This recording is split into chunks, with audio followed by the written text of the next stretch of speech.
दोस्तों, अमीर बनना कौन नहीं चाहता है। Hello and welcome back. अमीर बनने के सफ़र में शुरू करते हैं। अमीर बनने के 4 स्टेप होते हैं। हाउ टू ब्रेक डेब्ट ट्रैप या मिडिल क्लास ट्रैप को हम कैसे तोड़ के अमीर बन सकते हैं, इसके ऊपर मैं आज वीडियो लेकर आया हूँ। आज हम समझेंगे स्टेप बाय स्टेप कि कैसे प्रोसेस को फॉलो करना है। ये तो हम सभी समझ चुके हैं अभी तक कि अमीर बनने के लिए इन्वेस्टिंग बहुत ज़रूरी है, क्योंकि जब तक मनी मल्टीप्लाई नहीं होगी तब तक अमीर बनना थोड़ा मुश्किल है। अब उसके लिए समझते हैं क्या हो सकता है। इन्वेस्टिंग के लिए सेविंग भी होना ज़रूरी है, क्योंकि नहीं होगा तो इन्वेस्ट क्या करोगे। जीरो को मल्टीप्लाई भी करोगे तो जीरो ही आएगा। और सेविंग के लिए ज़रूरी है खर्चे से ज़्यादा इनकम होना। इनकम अगर खर्चों से ज़्यादा नहीं है तो बचाओगे कैसे, और बचाओगे नहीं तो इन्वेस्ट कैसे करोगे। पता चले सैलरी है 50,000 और खर्चे हो रहे हैं 60,000 रुपये के, क्रेडिट कार्ड लेके उठा के खर्चे किए जा रहे हैं धनाधन, तो फिर कैसे इन्वेस्टिंग होगी और कैसे आप अमीर बन पाओगे। तो आइए समझते हैं स्टेप बाय स्टेप। सबसे पहली स्टेप आती है इनकम। तो हमारे दिमाग में एक सवाल भी आता है कि is my income, is your income sufficient. क्या जो भी हम कमा रहे हैं वो सफिशिएंट है हमको अमीर बनाने के लिए, अपने ड्रीम पूरे करने के लिए। क्या वो अमाउंट जो हम इनकम कर रहे हैं मंथली वो सफिशिएंट है या नहीं। उसके लिए कुछ चीज़ें समझते हैं। सबसे पहले आपके पास एक अच्छा इनकम सोर्स होना ज़रूरी है। तो अच्छा इनकम सोर्स का मतलब हुआ यहाँ पे ऐसा सोर्स जिससे आप महीने के खर्चे आसानी से निकाल सकें और कुछ बचा भी सकें, ताकि उसे आप फर्दर इन्वेस्ट कर सकें। क्योंकि जब आपकी पूरी सैलरी खर्चे में ही चली जाती है और मंथ के एंड में कुछ बच ही नहीं पाता है, बिल्कुल हैंड टू माउथ चल रहे हैं और 20 तारीख 25 तारीख आते आते सैलरी का वेट करने लग जाते हैं, तो फिर ये सफ़र आपके लिए थोड़ा मुश्किल होने वाला है। पहले ये समझना पड़ेगा, क्योंकि जब तक बचाओगे नहीं तो इन्वेस्ट कैसे करोगे, और जब इन्वेस्ट नहीं करोगे तो मल्टीप्लाई कैसे करोगे, और जब मल्टीप्लाई नहीं होगा तो आप अमीर भी नहीं बन सकते। यह पूरा एक साइकिल है, इसे समझना बहुत ज़रूरी है। आप डायरेक्ट चौथी स्टेज पे पहुंच के इन्वेस्ट करके मल्टीप्लाई करना चाहते हैं, तो जब आपके पास अमाउंट जीरो है तो उसको कितना ही मल्टीप्लाई कर लो जीरो ही रहेगा। या 2-5 हज़ार है तो उससे बहुत ज़्यादा अमाउंट नहीं बनने वाला है। हाँ, ज़्यादा मैं आपको ऊंचे ऊंचे ख्वाब दिखा के बहकाना नहीं चाहता। अगर आपको एक अच्छा फंड बनाना है तो सबसे पहले एक इनकम सोर्स होना ज़रूरी है, एक अच्छी इनकम होना ज़रूरी है। और यही हमारी पहली स्टेप थी, इसे समझना ज़रूरी है। यह हम समझ चुके हैं। अच्छी इनकम सोर्स के लिए हम कुछ कर सकते हैं। अगर आपकी इनकम कम है 8-10 हज़ार ही है तो अदर फैमिली मेम्बर भी कुछ ऐड ऑन कर सकते हैं उसमें। जैसे कि कुछ वर्क फ्रॉम होम का है, किसी को सिलाई आती है, या कोई टिफ़िन वगैरह बनाता है, या कोई भी छोटा मोटा काम जिससे 2-4 हज़ार भी मिलते हैं। 2-4 हज़ार भी बहुत अमाउंट होता है ऐड ऑन करने के लिए। अब सब क्वेश्चन आता है कि इनकम सफिशिएंट है या नहीं। तो समझते हैं कि यदि आप अपने महीने के खर्चे आसानी से निकाल लेते हैं और कुछ बचा भी लेते हैं, कुछ मतलब एज एन मान लो कि आप 20% बचा लेते हैं, 20,000 कमाते हैं तो 4,000 बचा लेते हैं, तो फिर आपकी इनकम सफिशिएंट है, आप सफिशिएंट मान सकते हैं उसको। 30,000 वाला अगर 6,000 महीने के एंड में बचा लेता है सारे खर्चे निकालने के बाद, तो इनकम सफिशिएंट के मान सकते हैं आप। उससे एटलीस्ट आप फाइनेंशियल फ्रीडम तो पा ही सकते हैं, और फ्यूचर की किसी भी जो डिमांड रिस्पॉन्सिबिलिटीज़ आने वाली है वो सब पूरी कर सकते हैं आप 20% सेविंग से, उस 6,000 रुपये से। आइए अब चलते हैं दूसरी स्टेप की ओर, जो कि है सेविंग। यानी आपने इनकम का सोर्स तो आपके पास अच्छा हो गया, पर देखते हैं कि सेविंग भी कर पाते हैं नहीं। तो यहाँ पर सेविंग का मतलब समझना ज़रूरी है। सेविंग का मतलब होता है आपकी इनकम और आपके खर्चों के बीच का अंतर। ऐसा है कि आप 50,000 कमा रहे हैं और 45,000 खर्च कर देते हैं, तो सेविंग 5,000 ही हो रही है। जबकि आप 30,000 ही कमाते हैं और 20,000 में खर्चा निकाल रहे हैं, तो आप ज़्यादा अमीर हैं बजाय 50,000 की सैलरी वाले के। ये आज नहीं दिखेगा, आज से 10 साल बाद दिखेगा। अमीरी की तरफ आपको ले जाने वाली सिर्फ एक चीज़ है, आपकी इनकम और खर्चों के बीच का जो अंतर है, और उसे ही सेविंग बोलते हैं। भले सैलरी आपकी 80,000 है, 70,000 खर्च कर देते हैं, तो वो 10,000 का अमाउंट जो बचता है वही आपको अमीरी की तरफ ले जा सकता है। इधर आपकी सैलरी भले 30,000 है और आप 15,000 में खर्चे निकाल लेते हैं, तो आप तुलनात्मक रूप से ज़्यादा, आज भले ही वो ज़्यादा अमीर दिख सकता है, इन फ्यूचर में आप ज़्यादा अच्छा करने वाले हैं, यकीन मानिए। अगेन सेविंग आपकी नहीं हो रही है तो उसके भी 2 उपाय हैं।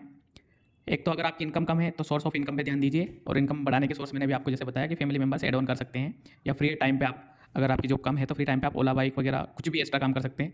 खूब सारे मैंने देखे हैं जो कॉन्ट्रैक्ट पे काम करने वाले कर्मचारी होते हैं, वो अपने फ्री टाइम में ओला उबेर बाइक वगैरह बुक कर लेते हैं, ताकि रोज़ के 100-200-300 रुपये जितने भी हो सके कर पाएँ, कि ये काफ़ी है, बहुत अच्छा है। अगला देखते हैं कि इनकम तो ज़्यादा है पर खर्च कंट्रोल नहीं हो रहे हैं, तो खर्च कंट्रोल करना भी ज़रूरी है। इनकम आपकी 50,000 है और आप पूरे 50,000 खर्च कर देते हैं, ऊपर से क्रेडिट कार्ड से और खर्च कर दिया, यानी अगले महीने की सैलरी जो आई नहीं है अभी तक वो भी खर्च करके बैठे हैं पहले से। तो इस आदत को बदलना ही पड़ेगा।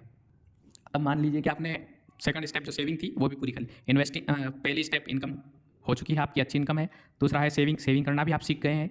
तो तीसरी स्टेप आती है अमीर बनने की, जो तीसरी स्टेप आती है उसकी तरफ, उसके सफ़र की तरफ चलते हैं हम। तीसरी तो तीसरी स्टेप है इन्वेस्टिंग। आपने इनकम भी कमा ली, बचा भी लिए, अब उनको इन्वेस्ट कहाँ करना है ताकि वो मल्टीप्लाई हो सके, बढ़ सके, और आपको फाइनेंशियल फ्रीडम दिला सके या अमीरी की तरफ ले जा सके। पहली चीज़ बात करते हैं यहाँ पे इन्वेस्टमेंट की बहुत सारी वैराइटीज़ है। पहली बात करते हैं एलआईसी, जिसको सभी जानते होंगे, बहुत अच्छे से जानते होंगे सारे कर्मचारी। सबसे पहले जॉब लगती है एलआईसी करवाते हैं। अच्छा या बुरा मैं ओपिनियन नहीं दे रहा हूँ यहाँ पे, बस ये बता रहा हूँ मैं कि एलआईसी फर्स्ट चॉइस होती है सबकी। बट 15-20 पॉलिसियों को मैंने कैलकुलेट किया है और एनालिसिस किया है। रिजल्ट ये है कि आप 15 से 20 साल के पीरियड में CAGR 5-6% कमाते हैं, यानी 5 से 6% का रिटर्न देती है। इससे ज़्यादा कोई सी भी एलआईसी पॉलिसी आपको इससे ज़्यादा रिटर्न नहीं देती है। दूसरी चीज़ चलते हैं एफडी की तरफ। एफडी आपको याद है कि 5-6-7% इतना रिटर्न देती है। सभी बैंकों की अवेलेबल है और NBFCs भी देते हैं कुछ, पर एफडी की रेट यही चलती है 5.5-6 से लेके और 7, 7.5 तक। कुछ बैंकें 7.5 तक भी देती है। एफडी में भी दो नुकसान है, एक तो जो आपकी इनकम आएगी वो आपकी इनकम टैक्स स्लैब में जुड़ेगी तो उस पर टैक्स देना पड़ेगा, और दूसरी चीज़ है वो एक इंटरेस्ट इनकम होती है, तो 6 या 7% इंटरेस्ट दे रही है, मतलब अराउंड इन्फ्लेशन के करीब ही है, बहुत ज़्यादा कुछ है नहीं। क्योंकि समझिए तीसरा पॉइंट पे मैंने रखा है तीसरी लाइन में इसको, इन्फ्लेशन को, यानी ऊपर वाली दोनों चीज़ें जो है इन्फ्लेशन से भी पीछे चल रही है, बराबर चल रही है। यानी कि इन्फ्लेशन 6% बढ़ रहा है, मतलब आपने एफडी करवाई है 10 लाख की, ये सोच के कि 10 साल बाद ये अमाउंट बहुत बड़ा हो जाएगा या 20 साल बाद बहुत बड़ा हो जाएगा और मैं इससे एक बढ़िया सा मकान खरीदूंगा या कुछ भी अपना गोल जो भी है। 10 लाख से मान लो आज आप मकान नहीं खरीद सकते, कोई एक छोटा सा प्लॉट खरीद सकते हैं, लेकिन मानिए 20 साल बाद भी वही प्लॉट उससे खरीद पाएंगे, इससे ज़्यादा कुछ नहीं कर पाएंगे। क्योंकि इन्फ्लेशन भी आपका 6% बढ़ रहा है और एफडी की रेट भी 6-7% बढ़ रही है, तो सेम रहने वाले हो आप। ये जरूर है कि हाँ आपका नुकसान नहीं होगा। जो अमाउंट आज 10 लाख का है उसकी वैल्यू उस टाइम पे उतनी होगी जितनी आज है। तो आप समझ चुके होंगे कि ये दोनों जो ऊपर के फंड है जिनकी रिटर्न इन्फ्लेशन के बराबर या उससे कम है, ये आपको कम से कम अमीर तो नहीं बना सकते, ना कोई फाइनेंशियल फ्रीडम दिला सकते हैं। तो फिर क्या किया जाए? तीसरी चीज़ आती है गोल्ड। गोल्ड के बारे में आप सबने सुना होगा, और गोल्ड में एक्चुअली लोगों को डर भी कम लगता है, क्योंकि अपने पास गोल्ड पड़ा हुआ है, 8-9% रिटर्न दे रहा है, कभी नहीं भी दे रिटर्न तो गोल्ड तो अपने पास पड़ा है, जब जरूरत हो ये यूज़ कर सकते हैं। हालांकि कोई यूज़ करता नहीं है, इमरजेंसी के लिए खरीदता है, पर इमरजेंसी में काम लेता नहीं है ज़्यादातर। तो मैंने ऐसे केस देखे हैं। ऐसा नहीं देखा कि आपको कोई ज़रूरत पड़ी और गोल्ड आपने उठा के दे दिया और पैसे ले लिया और अपनी नीड पूरी कर ली। नीड के लिए आप उस टाइम भी पर्सनल लोन ही लोगे, और पर्सनल लोन आपको पता है कि 15-16-18% तक मिलता है। वो इतना भारी होता है कि एक बार अगर आपने 5-7 लाख का लोन ले लिया तो वो आपकी पूरी जॉब तक, जितनी भी आपकी जॉब रहेगी तब तक वो हमेशा तंगी आपकी रहेगी, क्योंकि वो इतना डैमेज कर जाएगा एक बार में। अगली बात करते हैं रियल इस्टेट की। रियल इस्टेट में भी 8 से 10% रिटर्न मिलता है। अगेन मैं कहता हूँ पिछले 20 साल का मैंने अलग अलग सैनिरियो से कैलकुलेट किया है। खेती की ज़मीन भी कैलकुलेट की है, जयपुर में, अजमेर में और दिल्ली में प्लॉट रेट से कैलकुलेट किया है। कुछ जगह ऊपर कुछ जगह नीचे, किसी जगह 15% रिटर्न आ जाएगा, किसी जगह 10% रिटर्न आ जाएगा, पर एवरेज 8-10% के समथिंग चलता है। कोई बहुत अच्छे लोकेशन की ज़मीन है तो 20% भी रिटर्न दे सकती है, पर वो अगेन या तो आप बहुत ज़्यादा एक्सपर्ट हो, तब डिपेंड करता है कि आप समझ सकते हैं, या आपके लिंक वगैरह ज़्यादा अच्छे हैं तो आप वैसी ज़मीन खरीद सकते हैं जो बहुत अच्छा रिटर्न देते हैं। बाकी एक नॉर्मल आदमी के हिसाब से, एवरेज के हिसाब से देखें तो 15-20 साल में 8 से 10% रिटर्न पर ईयर के हिसाब से ही मिलता है रियल एस्टेट में भी। ये इन्फ्लेशन से बढ़िया है, इन्फ्लेशन से गोल्ड और रियल एस्टेट दोनों ही ज़्यादा है, यानी ये अगेन पहले और दूसरे फंड से बेटर फंड है, सेफ फंड है। लास्ट ऑप्शन आता है स्टॉक मार्केट। स्टॉक मार्केट में हलचल बहुत ज़्यादा है, पर एक ये सकती है भी है कि रिटर्न भी अच्छा है। लॉन्ग टर्म में देखोगे आप, पिछले 20 साल में भी देखोगे तो 14% निफ्टी 50 इंडेक्स ने 13-14% रिटर्न दिया है, और ओवरऑल आप कुछ म्यूचुअल फंड वगैरह देखोगे तो 14 से 18 के बीच में सभी ने रिटर्न दिया है। पिछले 15 साल या 20 साल का आप देखोगे तो आगे क्या होगा कह नहीं सकते, पर अगेन ये भारत की इकोनॉमी को रिप्रेजेंट करते हैं, इसलिए सबसे पहले अगर भारत बढ़ेगा तो सबसे पहले इंपैक्ट इन्हीं चीज़ों पे आएगा। टॉप कंपनी ले लीजिए स्टॉक मार्केट की, निफ्टी 50 की कंपनी ले लीजिए। कुछ नहीं समझ में आता है तो इंडेक्स फंड में इन्वेस्ट कीजिए, अपनी कैपेसिटी के हिसाब से इन्वेस्ट कीजिए। जो अगेन मैं कह रहा हूँ कि ऐसा नहीं कि भाई रिटर्न यहाँ 18% दिख गया तो आँख मीच के सारा पैसा इसमें डाल दिया। आप अपनी कैपेसिटी को पहचानिए, आपको कब पैसे की ज़रूरत पड़ने वाली है उसको पहचानिए। अगर पता चला कि आपको 2 साल बाद ही पैसे की ज़रूरत है और सारा एक साथ इन्वेस्ट कर दिया 8 लाख 10 लाख, अगेन कहता हूँ हर चीज़ का प्लस पॉइंट और नेगेटिव पॉइंट होता है। तो स्टॉक मार्केट का प्लस पॉइंट ये है कि लॉन्ग टर्म में अच्छा रिटर्न देगा आपको, बाकी अदर इन्वेस्टमेंट जो अपॉर्चुनिटीज़ हैं उनसे, बट सबसे ज़्यादा वॉलेटिलिटी भी इसी में होती है।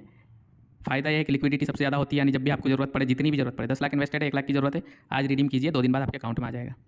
ये सारे म्यूचुअल फंड में फैसिलिटी अवेलेबल है। रियल एस्टेट को नहीं कर सकते ऐसा कि 10 लाख का प्लॉट लिया है उसमें से 2 लाख का प्लॉट बेच दो और आप रिटर्न ले लो, ऐसा नहीं कर सकते।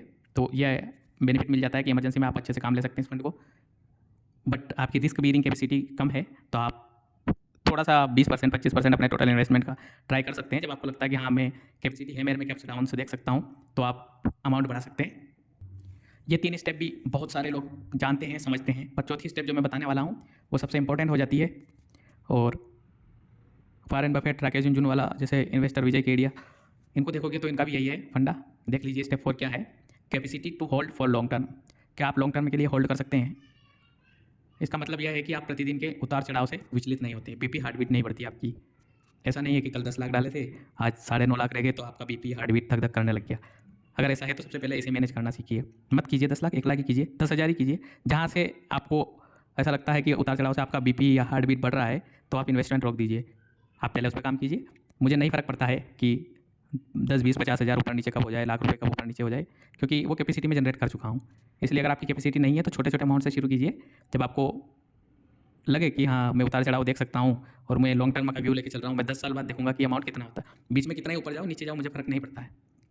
बल्कि इसका एक पॉजिटिव पॉइंट और है कि आप एसआईपी करते हैं, मार्केट जितना डाउन जाएगा उतनी कम रेट में आप परचेस करोगे, उतनी ज़्यादा यूनिट्स आपको म्यूचुअल फंड की यूनिट आपको मिलेगी।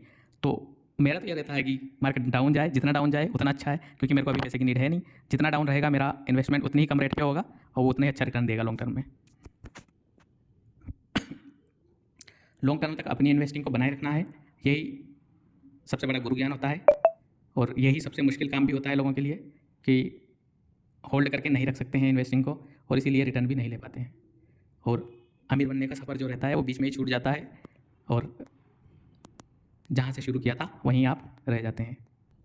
क्योंकि यदि आप 10 से 15 साल तक शेयर मार्केट में इन्वेस्टेड टिके रह गए तो आपको अमीर होने से कोई भी नहीं रोक सकता। क्योंकि इन्वेस्टिंग का अच्छा तरीका है, कंपनी में इन्वेस्ट कीजिए, ट्रेड मत कीजिए। ट्रेडिंग करने का मैं सपोर्ट नहीं करता हूँ, कुछ लोग करते होंगे, पर मैं इन्वेस्टिंग का सपोर्ट करता हूँ। लॉन्ग टर्म के लिए इन्वेस्ट कीजिए, वो जरूर आपको, क्योंकि इन्वेस्टिंग का मतलब ही होता है कि आप उस कंपनी में पार्टनरशिप खरीद रहे हैं। जैसे HDFC में इन्वेस्ट किया तो HDFC में आप पार्टनरशिप खरीद रहे हैं, यानी कंपनी अगर ग्रो करेगी तो आपको डिविडेंड भी मिलेगा, प्राइस भी इंक्रीज होगी। अगर कंपनी बेकार करती है परफॉर्मेंस या बंद हो जाती है बैंक, तब आपका इन्वेस्टमेंट लॉस में जाएगा। क्योंकि लॉन्ग टर्म में ही आप पावर ऑफ कंपाउंडिंग को समझ पाते हैं और आप अपनी मंजिल को पा सकते हैं। तो दोस्तों, आप में से कौन कौन हमारे साथ है अमीर बनने के इस सफ़र में? कमेंट कीजिए, लाइक कीजिए, शेयर कीजिए और सब्सक्राइब कीजिए और जुड़े रहिए। Thank you, bye bye.